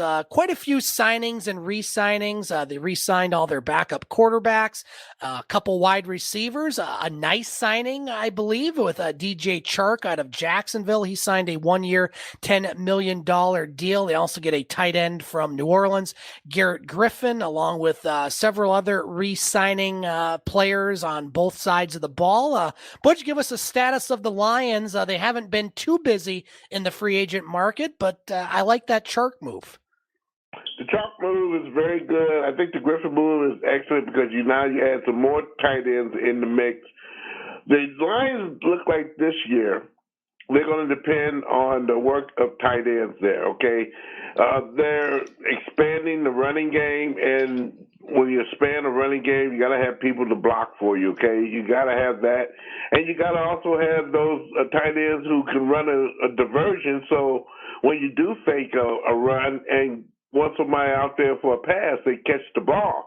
And the Lions have not been very successful with that. Now, during the later part of the season, when you run a lot of trick plays, which, again, I think the Lions fans need to be aware of, there are going to be a lot more trick plays with the Lions because if they don't do it, a lot of teams are not going to play them honest, okay? Right now, the Lions were very predictable in years past in the first 8 games of last season. But now, with the head coach putting everything in the fire right now there and watching what burn and what don't burn too quickly, I think he knows that the audience here in Detroit, in Michigan, and all Lions fans around the world and the country want to see the Lions succeed. And this is a better year than ever for the Lions to do with all the changes being made with quarterbacks around the league and all.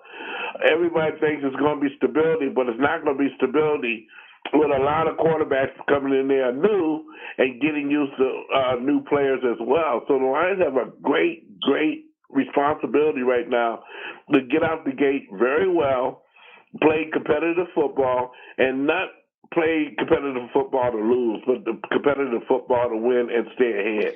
Butch, a couple of those quarterbacks just this week on the move. The big one last week, Deshaun Watson going to Cleveland for 3 first-round draft picks, a 3rd and a 5th round draft pick for Deshaun Watson. He goes to Cleveland. Baker Mayfield will likely go somewhere else. So you also had just earlier this afternoon, Matt Ryan moving on from the Atlanta Falcons. He's going and that's to probably where you see Mayfield go. I think so. I agree. As he will go, Ryan rather will go to Indianapolis, and as well, Von Miller, big move for Buffalo, getting the 2-time NFL Defensive Player of the Year. So, Butch, we've talked earlier about some of the other quarterbacks move, but I agree with you. I think Mayfield to Atlanta hasn't been official yet, but Atlanta getting Matt Ryan, and still there'll probably be some more moving parts. We've seen, Watson go to Cleveland. We've seen Russell Wilson go to Denver. I mean, among others, it's been a pretty wild free agent market for quarterbacks.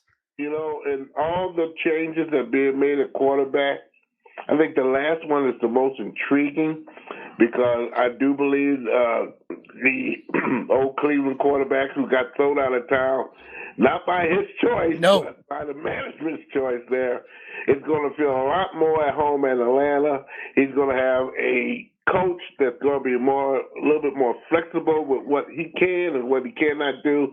And the one thing Atlanta had going for him that Cleveland did not have going for him is some consistent blocking because Atlanta's known for running the ball and also throwing the ball.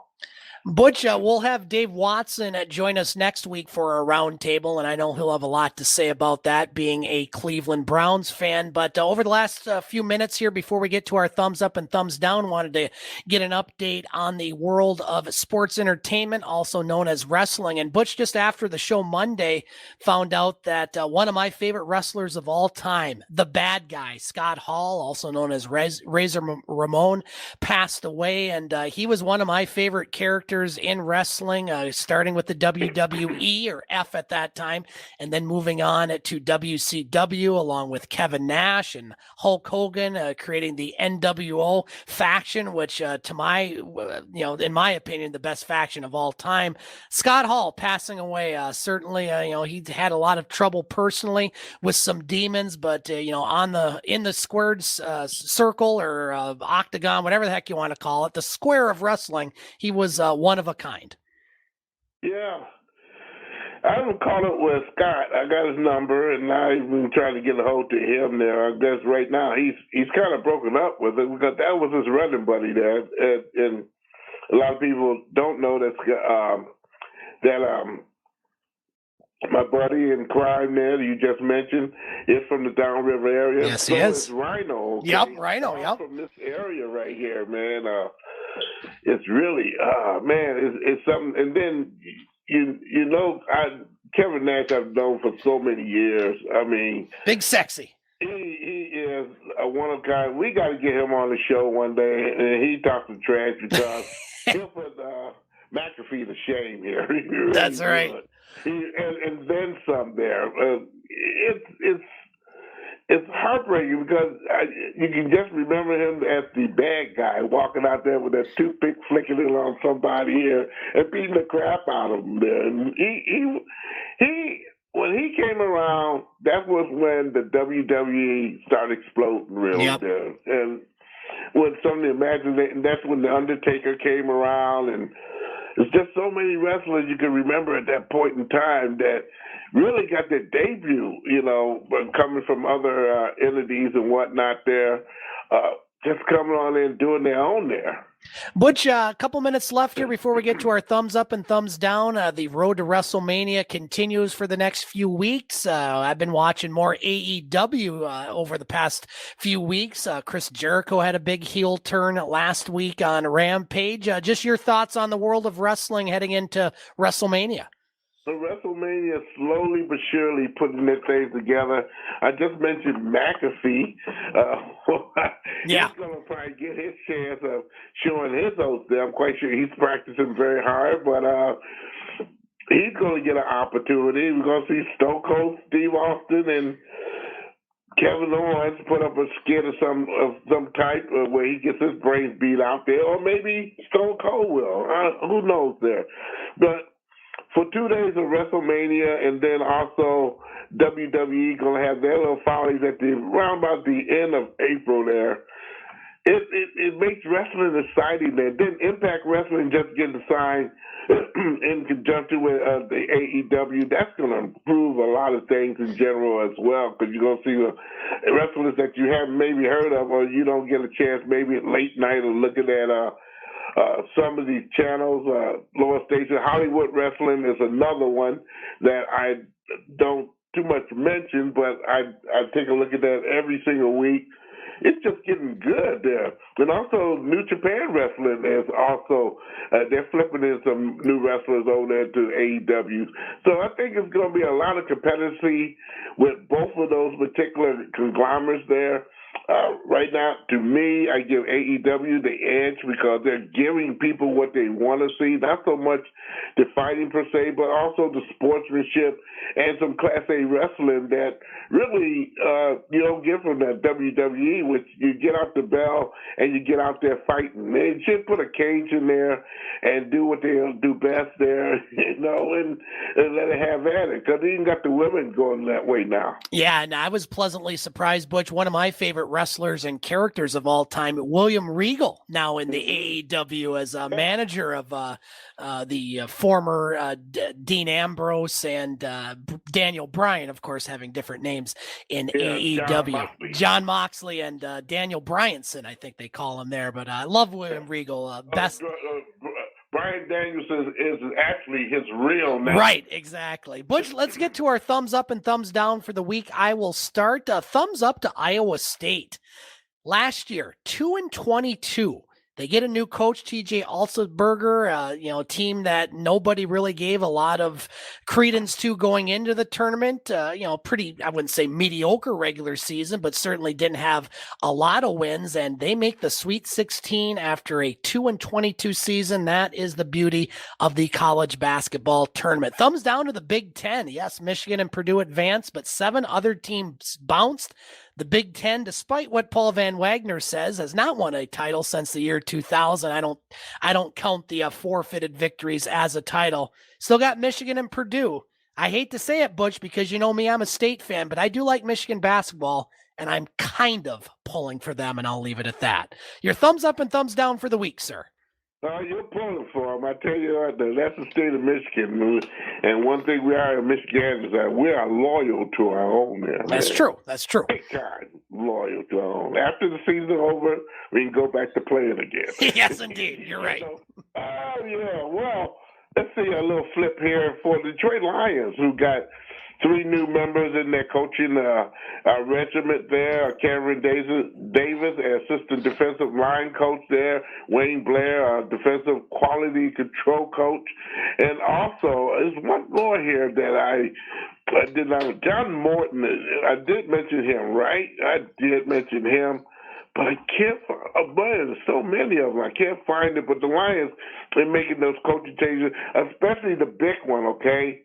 The big one, I should say, is that offensive coach where they ran one coach out of town by sundown and got somebody there. And also to see right now in Totalment that Dan Campbell puts a lot more emphasis in the team itself there. And let's see. Oh, boy. It's some floppers there. Phil Nicholson, okay? Lefty. Yeah. He's made an ass out of himself for the last month. And for someone who's so well-to-do, I don't know here. Maybe he needs a drink or something. I don't know what to say, but he needs to get himself together. He's not going to be in the Masters this year. Why? Because everybody's going to be talking about him like a dog.